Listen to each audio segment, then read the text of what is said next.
कान्हा जी को मैं अपने छोटे भाई के रूप में बचता हूँ। उनके साथ बातें करना, मस्ती करना, आनंद करना मुझे बहुत अच्छा लगता है। दिवाली तो खुशियाँ मनाने और बांटने का नाम है, लेकिन इस दिवाली इन ट्रोलर्स और यूट्यूबर्स ने मेरी खुशियाँ छीन ली।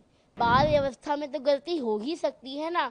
हनुमान जी भी लपक पड़े थे सूरज को खाने के लिए, बाल व्यवस्था थी। मेरे को तो बहुत गर्व है कि इतने बड़े महाराज जी ने मुझे मूर्ख के रूप में आशीर्वाद स्वरूप ही मैंने पाया। मेरे कान्हा जी को मैं अपने छोटे भाई के रूप में बचता हूँ।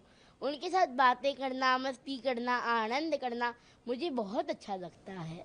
पिछले दिवाली में बहुत खुश था क्योंकि राम जी ने मुझे अपने घर बुलाया था।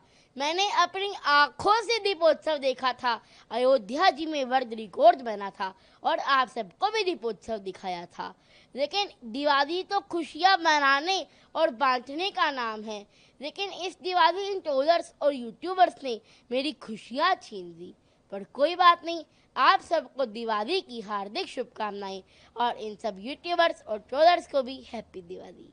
वो वीडियो 2023 का है और वो कथा इंद्रेश महाराज जी के आवास पर हुई थी, जब मैं जगत गुरु रामभद्राचार्य महाराज जी के दर्शन करके राममय हो गया था।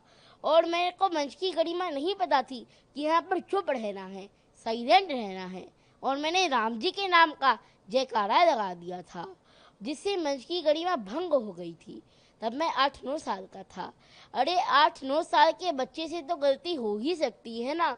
और तब जगत गुरु रामभद्राचार्य महाराज जी ने मुझे मंच से उतारने को कहा और मुझे डांटा भी।